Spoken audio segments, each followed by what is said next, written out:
Podem se sentar, por favor. Vamos fechar nossos olhos. Vamos cantar mais uma vez esse refrão? A gente tem que, muitas vezes, tomar cuidado para nós não cantarmos com o botão automático ligado, porque os louvores também exaltam ao Senhor. Então feche os seus olhos e declare mais uma vez: grandes coisas estão por vir, grandes coisas vão acontecer neste lugar. Com fé, declare: grandes coisas estão por vir, grandes coisas vão acontecer neste lugar. Você pode estender as suas mãos para Shalom e declarar isso? Grandes coisas estão por vir, grandes coisas vão acontecer neste lugar. Sobre cada cadeira vazia nessa noite nós declaramos: grandes coisas estão por vir, grandes coisas vão acontecer aqui. Aplauda bem forte ao Senhor nessa noite. Aleluia.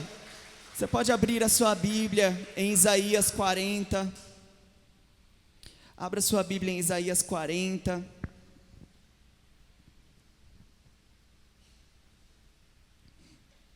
Hoje é o último culto que nós vamos falar sobre alargar as tendas, irmãos, e não tinha música mais apropriada do que essa que a gente cantou agora.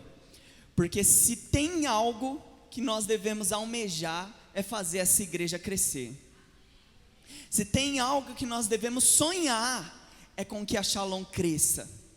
E eu vou compartilhar algo aqui com os irmãos antes de lermos.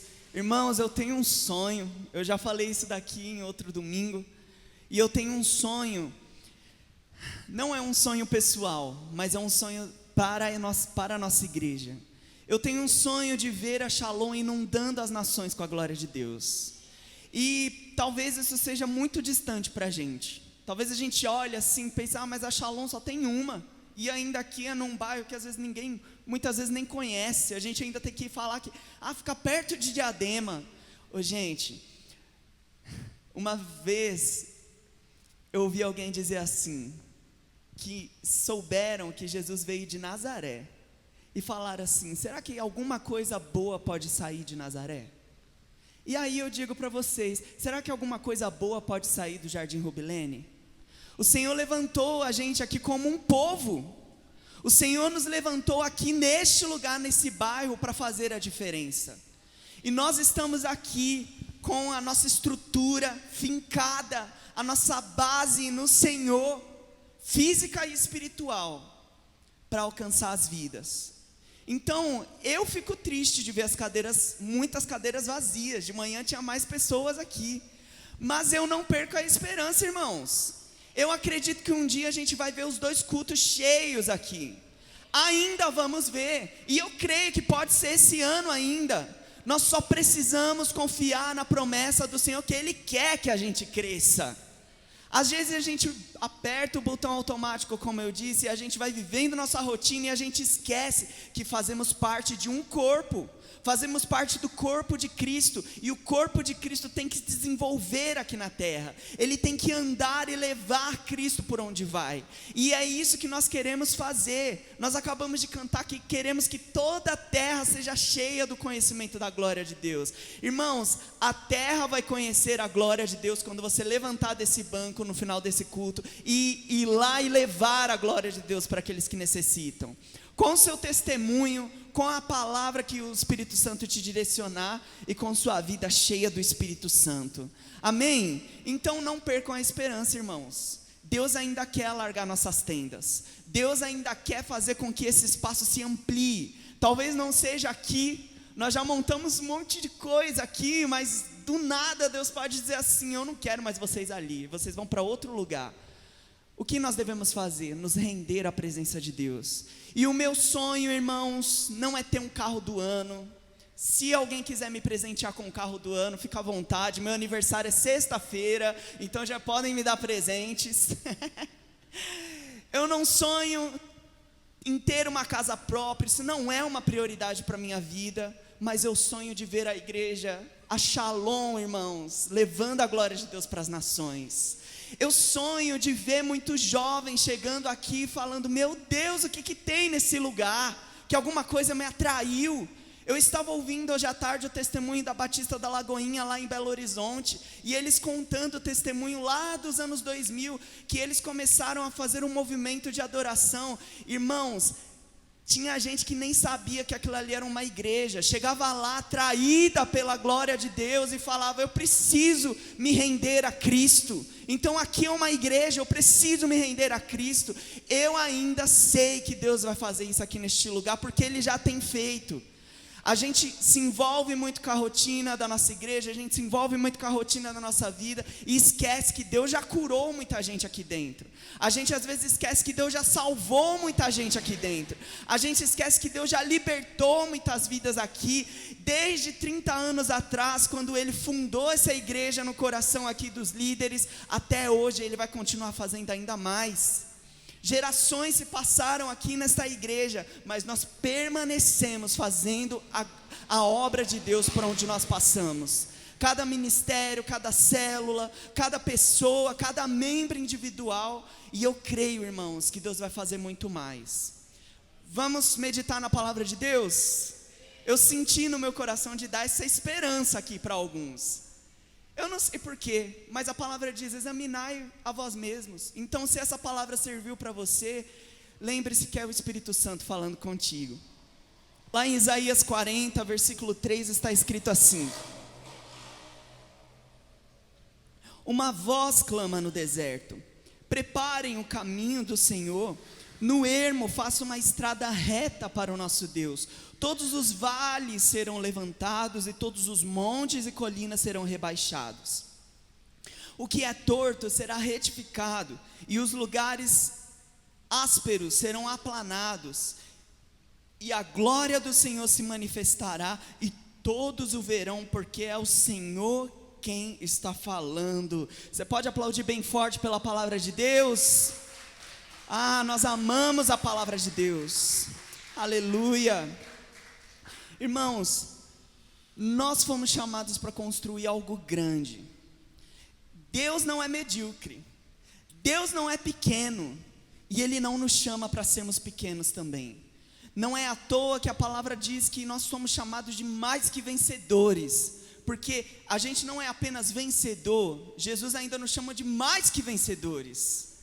Então Deus nos chamou para coisas grandes. Jesus prometeu que se nós crêssemos nele, se fôssemos verdadeiros discípulos, nós faríamos obras maiores. Como são essas obras maiores? Talvez o número de alcance de pessoas que a gente consegue alcançar com nossa tecnologia, com as redes sociais, ou com curas e milagres também.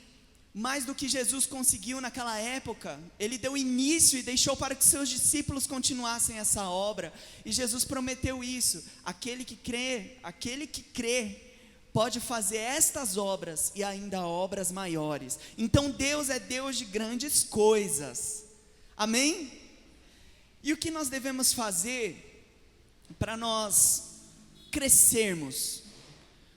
Aqui em Isaías 40, talvez você ficou aí tentando entender por que eu pedi para ler Isaías 40. Não tem nada a ver com o tema. Antes de você montar a sua tenda, você precisa preparar o caminho. Você precisa aplanar o caminho. Você precisa deixar reto. E aqui Isaías disse: no deserto preparem o caminho do Senhor. No ermo faça uma estrada reta para o nosso Deus.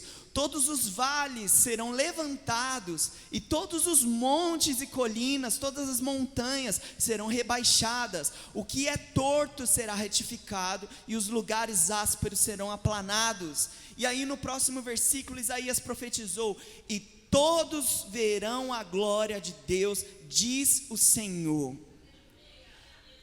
Antes de nós queremos manifestar a glória de Deus, nós precisamos nivelar o nosso coração. Antes de nós montarmos nossa tenda, nós precisamos preparar o nosso coração, porque Deus não vai entregar qualquer coisa para qualquer pessoa. Deus não vai entregar obras grandes e maiores para qualquer pessoa. Deus quer que nós nivelemos o nosso coração. Então todos os vales do nosso coração devem ser levantados, e todos os montes devem ser rebaixados, para que nós possamos preparar um caminho reto para o Senhor habitar. E aí, preparado o terreno, você tem que entender, melhor dizendo, preparando o terreno, você tem que entender que esse é um processo muito cansativo. Preparar o terreno não é fácil. Quem trabalha com obras, eu nunca trabalhei com obras, já ajudei meu pai algumas vezes, mas nunca trabalhei com obras efetivamente. Mas quem trabalha com obras deve saber que você não pode começar uma construção em qualquer lugar. O Darley sabe um pouquinho disso, né, Darley? Um pouquinho não, Darley é estudado, pô. Então você não pode começar uma obra em qualquer lugar. Você precisa preparar primeiro para começar a colocar os fundamentos. Você precisa nivelar seu coração para você começar a montar as bases da sua tenda. E talvez você passou esse mês inteiro, ouviu todos os pregadores aqui e ficou pensando: meu Deus, que tenda é essa? Que lugar é esse? Eu não consegui construir até hoje esse lugar. Mas o Senhor está dizendo nessa noite: prepare o caminho, nivele o seu coração à minha vontade, e assim todos verão a glória de Deus. Diz o Senhor. Isaías profetizou isso. Preparar o terreno é cansativo, é desconfortável, mas é inevitável. A segunda coisa que nós devemos fazer, depois de preparar o terreno, e aí sim você pode montar a sua tenda, você tem que se preparar para crescer. Você tem que se preparar para crescer. E o crescimento, irmãos, também gera um desconforto imenso. O crescimento não é fácil, o crescimento não é bom, no sentido físico e da alma, mas para o espírito é fundamental. Deus quer que nós cresçamos, mas todo crescimento tem esse desconforto. E nem todo o desconforto que nós vivemos é um ataque. Às vezes é só Deus trabalhando no nosso coração, naquela tendinha que a gente construiu, pequena, mas aí Deus começa a esticar dali, começa a apertar do outro lado, começa a falar algo daqui, começa a te corrigir dali. Irmãos, uma coisa que eu aprendi é que a gente não pode fugir do processo de crescimento. Quando você sente que Deus está te pressionando em alguma área, quando você sente que Deus está te apertando em alguma área, você não pode ignorar esses sinais, porque Deus está ainda insistindo para que você cresça. Se você ouve muitas mensagens, e todas as mensagens você percebe alguma coisa que te incomoda ainda, isso daqui ainda não está bom dentro de mim, pode ter certeza que o Senhor está falando: isso é um ponto que você precisa corrigir. Eu estou deixando você desconfortável para você crescer. E aí nós vemos isso claramente na visão do oleiro e do vaso. Irmãos, eu gosto muito daquela passagem de Jeremias que fala que ele viu lá o oleiro fazendo o vaso, e aí eu fico imaginando o quão desconfortável é antes do vaso ser pronto. Porque quando o oleiro vai montar o vaso ali com aquele barro molhado, ele tem que tirar todas as imperfeições, ele tem que tirar as pedras, ele tem que tirar os espinhos, as sujeiras, e aí ele começa, depois de ter tirado tudo, ele começa a apertar o barro.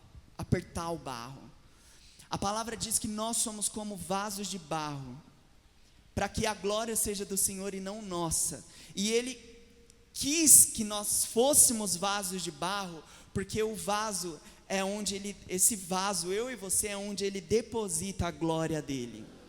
E aí, irmãos, antes de você ser esse vaso sem trincas, antes de você ser esse vaso perfeito aos olhos do Senhor, você precisa nivelar o seu coração.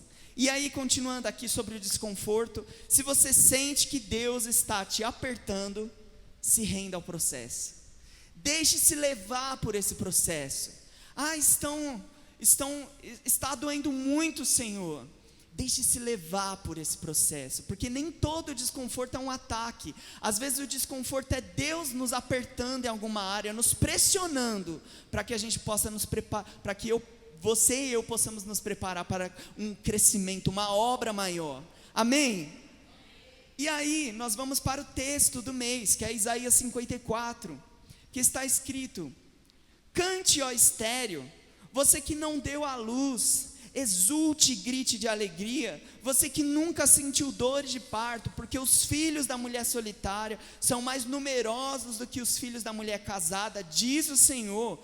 Alargue o espaço da sua tenda e aumente o toldo da sua habitação, não impeça, alongue as cordas e firme bem as estacas, porque você se expandirá para a direita, para a esquerda, e a sua posteridade possuirá as nações, e fará com que se povoem as cidades arrasadas. Não tenha medo, porque você não será envergonhada, não tenha vergonha, porque você não sofrerá humilhação. Você se esquecerá da vergonha da sua mocidade e não mais se lembrará da desgraça da sua viuvez.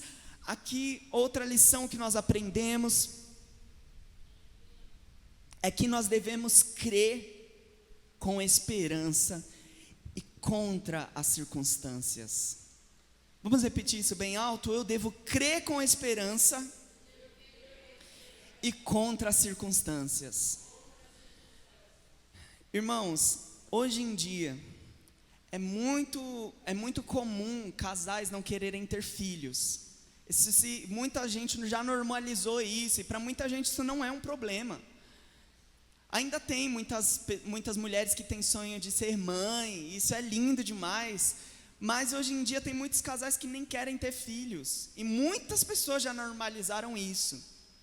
Nessa época, a gente tem que entender o contexto.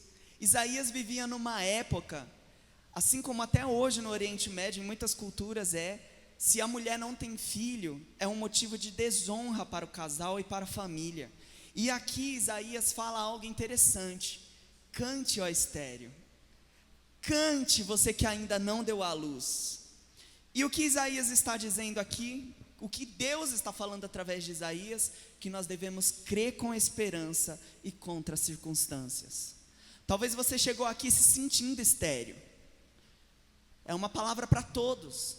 Talvez você está há anos sentindo que nada está mudando, você não está frutificando.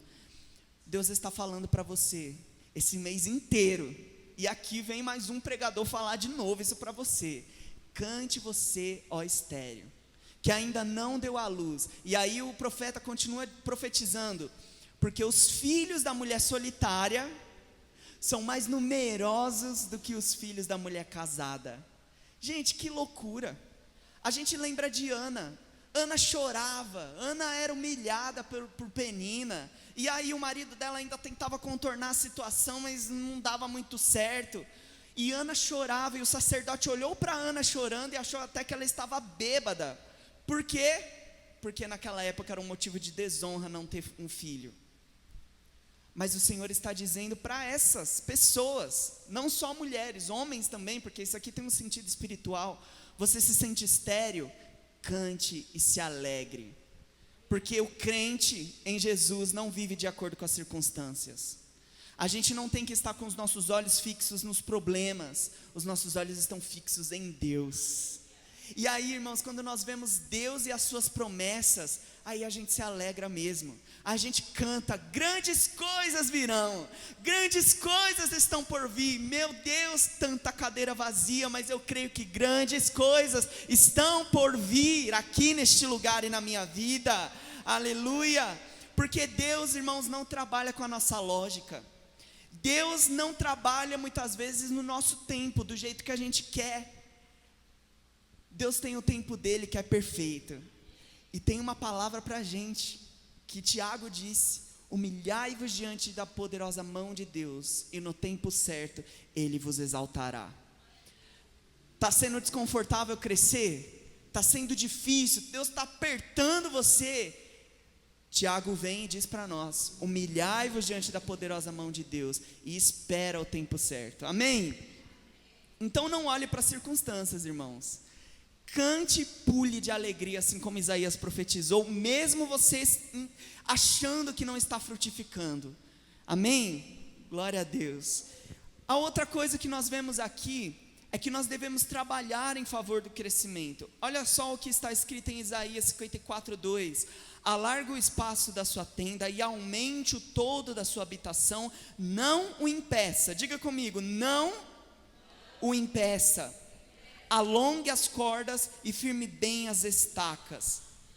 Por que Isaías, o Senhor falou através de Isaías, não o impeça? Como que a gente impede um crescimento, irmãos? A gente precisa entender que nada para a obra de Deus. A obra é dele, e ele é soberano sobre todas as coisas. Mas nós podemos atrasar o crescimento quando não nos rendemos à vontade dele. E aqui Isaías disse, não o impeça. Como que você impede o crescimento? Individualmente falando, enquanto você não busca uma maturidade espiritual, enquanto você não luta contra, não consegue vencer coisinhas pequenas da fé, isso é um impedimento para você individualmente crescer. E isso reflete na obra de Deus em algum lugar que você esteja encaixado. É algum integrante de algum ministério que não se encaixa com a visão, é alguém que é muito imaturo e não consegue entender aonde Deus quer chegar, não consegue entender o propósito, é alguma ovelha que o pastor sempre tem que carregar, e isso sempre vai ter, porque sempre vão chegar ovelhas novas para o pastor cuidar, mas isso, irmãos, atrapalha o crescimento. E aqui Isaías profetizou, não o impeça, não o impeça. Há uma obra de evangelização, não o impeça, porque é uma obra para fazer a obra, é um trabalho para fazer a obra de Deus crescer. Não o impeça. E o que pode e nós podemos atrasar o crescimento? A resposta é sim, quando nós individualmente negligenciamos a vontade de Deus para as nossas vidas. Eu já vi muitas pessoas que cresceram comigo na igreja e que eu gostaria que continuassem ao meu lado, e hoje em dia não estão. E aí quando eu leio aqui, não o impeça, por dentro eu sinto tanto por essas pessoas. Muitas pessoas que eu vi há anos trabalhando comigo, fazendo a obra junto comigo, ao meu lado, e eles impediram o crescimento deles. Porque lembra que eu falei, a obra do Senhor, a obra não para, mas eles individualmente atrasaram o crescimento deles. Alguns voltaram e estão aí dando andamento novamente a esse crescimento na vida deles, e glória a Deus por isso. Mas há outros que não. Os prazeres do mundo foram mais fortes, as atrações do mundo foram maiores do que a presença de Deus na vida deles. E isso nos constrange a nós tomarmos cuidado para não sermos essas pessoas que vão atrasar o crescimento. Então, se você está firme hoje com Deus, eu quero dizer para você, não impeça o crescimento. Deixe o Senhor fazer do jeito que Ele quer e se renda à vontade dEle. A melhor coisa que nós podemos fazer é nos render à vontade dEle. E olha como o crescimento e o amadurecimento é desconfortável, irmãos. Há uns 5 anos atrás, meus pais foram para Manaus, e eu nunca tinha ficado tão longe deles. Só que eles foram, e eu nem discerni na época que era a vontade de Deus, mas a minha vontade era não ir, e aí eu não fui. Eu falei, não, desculpa, eu vou ficar. Depois, com os anos, com os meses se passando, os anos, que se eu não me engano foi uns 2 anos e meio, eu percebi que aquilo ali foi uma direção de Deus, porque muitas coisas aconteceram dentro desse período em que eu estava sozinho, que o Senhor me apertou ali, me apertou aqui. Algumas pessoas foram usadas por Ele para puxar minha orelha, algumas pessoas disseram sim e não, que doeu muito em mim, mas eu senti que aquilo ali foi um pouquinho que Deus fez para me fazer crescer um pouquinho, pelo menos. E aí eu digo que o Jefferson de 6 anos atrás não é o mesmo de hoje. Eu consigo ver essa diferença em mim, mas é porque eu sou muito legal? Não, é porque Deus tem um plano na minha vida, e Deus tem um plano na sua vida também, e você precisa se render à vontade dEle, e aí Ele diz, não impeça. A outra coisa que nós precisamos entender é que se render ao processo é desconfortável, mas é necessário. Firmar as estacas, como o Isaías profetizou, exige muito esforço de nós. Gente, firmar uma estaca, colocar os fundamentos assim de um prédio, sabe, não é fácil não. É uma obra pesada. E é muito difícil. Mas tem pessoas que começam a fincar a fé no coração e vê que é tão desgastante, e aí começa o quê? A desanimar. Ah não, pastor, está muito ruim isso aqui, um estudo bíblico não é legal. Não, eu gosto de pular, eu gosto de dançar, eu gosto de ficar cantando, agora ficar estudando a Bíblia é muito chato. Esse tipo de crente que tem essa mentalidade, ele não está deixando que as estacas sejam firmadas no coração dele. E aí eu faço a ressalva, a obra de Deus não para, mas estes ficam para trás. Eles não crescem e eles não seguem o crescimento que a obra do Senhor está ali no andamento. E se você quer crescer, eu digo mais uma vez, se renda ao processo. Cada processo que o Senhor colocar na sua vida, cada desconforto que o Senhor colocar na sua vida, é algo para te empurrar para um crescimento. E aí a outra coisa que nós aprendemos, que está no versículo 8, nós vamos pular um pouquinho, é que dentro desse processo de crescimento, muitas vezes nós encontramos um período de silêncio na nossa vida. E aqui Isaías profetizou, no versículo 8, com um pouco de ira, olha o que o Senhor disse, com um pouco de ira, escondi a minha face de ti por um momento, mas com benignidade eterna me compadecerei de ti, diz o Senhor, o teu Redentor. O que a gente deve fazer nesse momento de silêncio? Que eu creio que todos nós passamos. Chega um momento na nossa vida, na nossa caminhada com Deus, que às vezes parece que Deus não está respondendo nossa oração, às vezes parece que Deus não está ouvindo o que a gente está falando, o nosso clamor às vezes, mas a gente precisa entender que Deus, até quando não responde muitas vezes às nossas expectativas, Ele continua trabalhando. Deus não se abala, Ele continua fazendo, mesmo no silêncio. E qual é o nosso papel dentro desse período de silêncio? É entender que Ele é misericordioso. A nossa confiança tem que estar na bondade do Senhor, irmãos. Ah, mas o momento de doença chegou, Deus. O momento de escassez chegou na minha vida. Mas a nossa esperança tem que estar na bondade de Deus, na misericórdia de Deus. A palavra diz que a cada manhã as misericórdias do Senhor se renovam sobre as nossas vidas. E o salmista declarou que o choro pode durar uma noite, mas a alegria vem pela manhã. Então, se você confia no Senhor, e eu creio que todos vocês confiam, se você estiver passando por esse momento de silêncio, parece que está estacionado tudo, a gente precisa confiar na bondade de Deus. Uma hora a alegria vem. Se você está passando por um momento de tristeza, de choro, de pranto, confia que uma hora a alegria vem, pela manhã, um dia vai amanhecer, amém? A outra coisa que nós aprendemos é que nós devemos viver com convicção da promessa. No versículo 3, voltando, está escrito: porque você se expandirá para a direita, para a esquerda, e a sua posteridade possuirá as nações, e fará com que se povoe as cidades arrasadas. Não tenha medo, porque você não será envergonhada. Não tenha vergonha, porque você não sofrerá humilhação.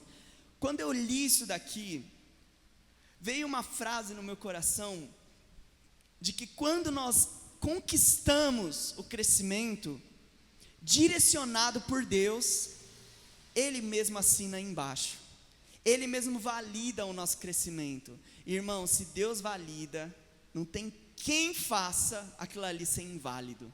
Então, você está no processo talvez, você está vivendo esse período de desconforto, que é o período de crescimento. Quando chegar o crescimento que o Senhor quer que você chegue, no lugar que Ele quer que você chegue, se você fez tudo conforme a vontade dEle, Ele mesmo vai validar aquilo ali. E aí nós devemos viver com convicção da promessa, no processo e quando nós conquistarmos aquilo que Ele prometeu para nós, amém? E nós precisamos entender também que no início, sempre vamos enfrentar o medo de não dar certo. Qualquer coisa que você queira que cresça muito, no início você vai achar que não vai dar errado. Quando eu comecei a divulgar minhas músicas, lá sozinho, porque eu comecei sozinho, depois eu comecei a fazer aqui com o pessoal, né? A gente começou a levantar um dinheiro para começar a fazer uma gravação ao vivo. Irmãos, toda vez que eu tinha uma composição nova, eu achava que ia dar errado. Mas ninguém vai gostar dessa música. Não, mas ninguém vai gostar disso aqui. Isso aqui é besteira. Já teve vezes que eu rasguei papel, já excluí bloco de nota, já excluí gravação, porque eu achava que ninguém ia gostar de nada. Por pouco a música Pedras não ia para o lixo, porque foi uma das músicas que eu fiz, e que eu, quando terminei ela, eu falei, não sei, está muito repetitiva, sabe, está muito maçante isso aqui, e nós já estamos cantando essa música há mais de 4 anos aqui na igreja. Amém? O que eu quero dizer? Isso é o que Deus me entregou. Eu tenho convicção daquilo que Deus me entregou. Deus me levantou para ser um compositor, irmãos, e eu não pretendo parar com isso.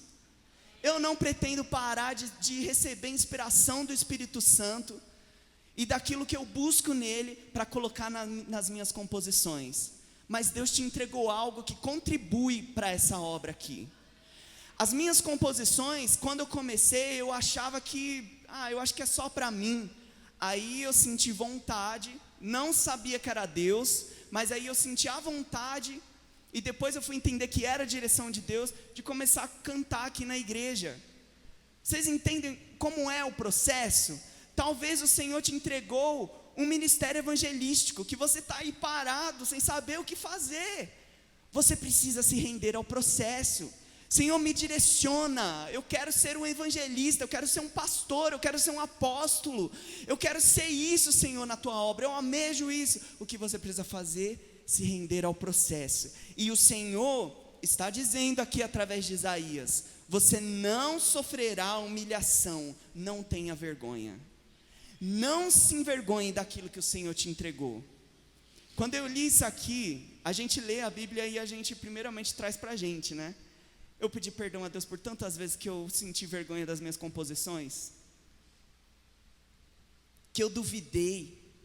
Era claramente Deus falando comigo, mas eu duvidei. Eu rasguei algumas, joguei fora, e depois eu disse: Senhor, me perdoa. Resgatei algumas depois, porque fica na lixeira algumas, mas outras não teve jeito, foi para o lixo mesmo. Mas o que o Senhor está dizendo para nós é que se você se render a esse processo de crescimento, você não sofrerá humilhação. E o povo de Israel aqui, nessa época, estava passando por esse exílio, por esse momento difícil de escravidão, e eles estavam sendo envergonhados. Agora, como chega um profeta, a gente, por todo lado, a gente vê humilhação, nosso povo está sofrendo humilhação, aí chega um profeta e fala que não seremos envergonhados. Nós já estamos sendo envergonhados, nós já estamos sendo humilhados, mas a gente tem que lembrar de que Deus é bom, e segundo, de que não devemos viver de acordo com as circunstâncias. Viva com convicção da promessa. Amém? E aí, quando Deus valida a sua conquista, presta atenção nisso, Ele levanta recursos. Vocês creem nisso? Oh Deus de maravilhas! Deus levanta recursos, irmãos. Você precisa de dinheiro para fazer a obra de Deus, porque às vezes você sonhou com algo muito grande, Deus colocou algo muito grande, mas agora as suas circunstâncias parece que está estéril, você não consegue agora, mas Deus levanta recursos. Deus levanta recursos. Deus te dá um emprego melhor se for preciso.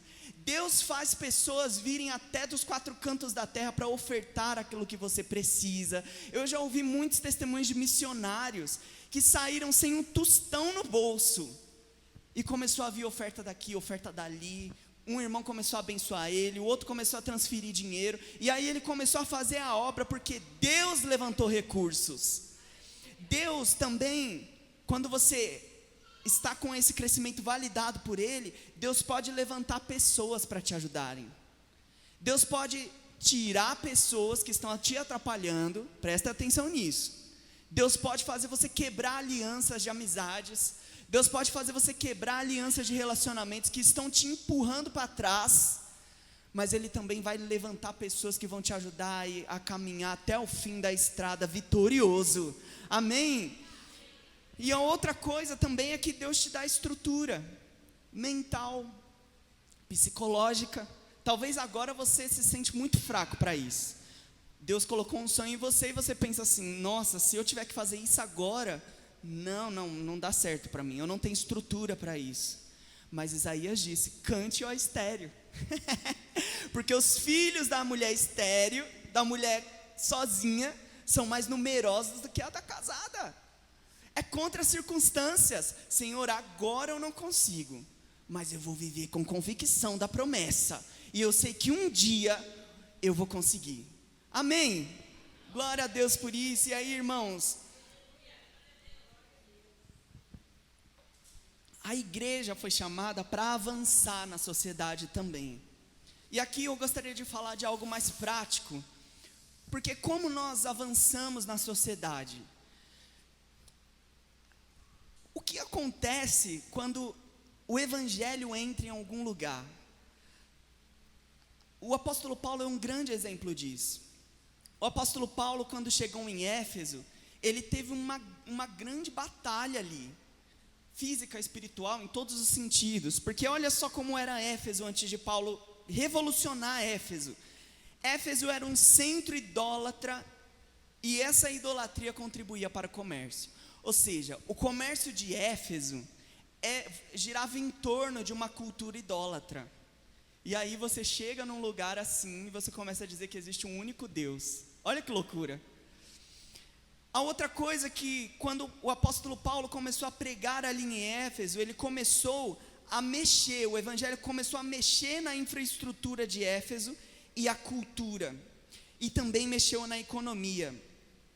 Olha só, depois da pregação de Paulo, que ele começou a fazer a obra ali, ele ficou alguns anos ali em Éfeso, pessoas foram batizadas com o Espírito Santo, e nesse batismo com o Espírito Santo, e essa obra que o Senhor usou Paulo para fazer ali em Éfeso, ele começou a influenciar na educação. Gente, eu lendo isso aqui, está lá em Atos 19, depois vocês podem ler. Paulo começou a ensinar na escola de Tirano. Paulo foi estratégico. Paulo foi para uma escola, e ele começou a ensinar o evangelho dentro dessa escola. E também depois disso, depois da influência na educação, por causa disso tudo, ele começou também a influenciar a cultura e a tradição. Lá em Atos 19 está escrito que por causa do evangelho, pessoas começaram a pegar os livros de idolatria e feitiçaria, começaram a fazer um montinho ali de livros de idolatria e tacaram fogo naquilo. Olha como o evangelho muda até a cultura. E hoje em dia as pessoas estão misturando isso, né? Fazendo uma ressalva aqui. Lançaram uma música esses dias aí, uma mistura de cultura, de idolatria, com um monte de coisa, e estão falando que vem de Deus aquilo. Mas aí a gente olha para Éfeso, Paulo não se misturou com a cultura idólatra de Éfeso. Paulo foi fiel a Deus, cumprindo o propósito dele, até ele ver a transformação começar a agir naquela cidade. E aí, irmãos, tudo foi influenciado. Até a economia de Éfeso foi atingida pelo evangelho, porque essas pessoas começaram a queimar os livros idólatras, e teve gente que se incomodou. Eu não sei se eu anotei aqui. Cadê? Demétrio foi uma pessoa que se revoltou contra Paulo, porque Demétrio, se eu não me engano, ele fazia estátuas para deusa, alguma coisa assim, que eles adoravam lá, e ele começou a se revoltar contra Paulo e querer criar um motim. E aí as pessoas começaram a gritar: a deusa tal é a deusa dos Éfesos e não sei o quê. Mas Paulo se intimidou por causa disso? Não, ele continuou. E aí nós vemos Paulo, sendo um grande homem de Deus, para chegar numa cidade idólatra, com uma cultura idólatra, fincar o evangelho ali, fincar as estacas do evangelho ali, construir a tenda dele e de forma estratégica conseguir influenciar aquela cidade. Irmãos, Deus quer levar a Shalom para influenciar São Paulo inteiro. Eu não tenho dúvidas disso. Se você duvida, irmãos, eu sinto muito. Mas eu quero ver a Shalom influenciando a cidade inteira. Seja através da música, que seja através das mensagens, que seja também, que seja através do nosso testemunho, do nome Shalom, que o Senhor pode levantar e levar para outros lugares, que seja, mas que tudo seja conforme a vontade do Senhor. E eu tenho esse sonho até de ver a Shalom enviando missionários para outros países, para salvar pessoas, amém? E aí, irmãos, quando nós, a igreja, levamos a cultura do reino para outros lugares, gente, isso é um grande sinal de alargamento de tenda. Então, eu estou aqui encorajando vocês a mudar o mundo com aquilo que o Senhor te deu. Você, na sua profissão, você pode glorificar ao Senhor. Você, com aquilo que você trabalha, com o seu dom, com o seu talento, você pode glorificar o Senhor. Ah, mas é um ambiente muito difícil. Irmãos, Paulo foi estratégico. Paulo chegou numa cidade ali que, nossa, ele poderia até ser morto naquela cidade, porque ele foi contra tudo ali. Mas ele persistiu na vontade do Senhor. E Deus quer que você seja assim também. Amém? Amém, igreja? Porque nós fomos chamados para mudar o mundo. E quando nós vamos para a história da igreja, irmãos, nós vemos a igreja. Aí você pode falar, mas foi o catolicismo no passado. Tudo bem, mas foi por causa do cristianismo que muitos hospitais foram criados, que muitos orfanatos foram criados, salvando muitas crianças de viver aí isoladamente na rua sem uma família. Nós vemos muitas outras obras, escolas. Eu estava lendo essa semana de que antigamente, toda vez que fundavam uma igreja em alguma cidade, eles também fundavam uma escola do lado. Na maioria das vezes, pelo menos. Por quê? Porque a educação influencia a mente das pessoas. E o Evangelho diz, não se molde com a cultura do mundo, mas seja transformado com a renovação da sua mente. Então, se você quer mudar o mundo, peça estratégias para o Senhor. Você pode ficar de pé aí no seu lugar? Lá em Romanos, irmãos, está escrito assim, Romanos 8,19, porque a ardente expectativa da criação espera a manifestação dos filhos de Deus. Levante suas mãos bem alto e diga comigo, eu sou filho de Deus, criado para transformar o mundo. Alarga as minhas tendas, Senhor. Me deixa desconfortável, Deus, mas não me deixa do mesmo jeito. Me faz crescer, Senhor. Ah, Espírito Santo, nós estamos aqui, Senhor, rendidos à Tua presença. E nós te pedimos, Senhor, nos ajuda a ir mais além de tudo que já alcançamos até hoje. Não queremos continuar da mesma forma, Senhor. Não queremos continuar sendo crentes tímidos, crentes intimidados com a cultura do mundo, mas nós queremos ir além, meu Deus. Senhor, quebra correntes na mente, Senhor. Quebra correntes na mente, cadeias espirituais que muitas vezes nos impedem de irmos mais além na Tua presença. Nos ajuda, Senhor, a estendermos a nossa tenda. E agora, irmãos, nós vamos louvar. E enquanto nós louvamos, vai pedindo ao Senhor para que você cresça na presença dEle. Aleluia. Santo és incomparável.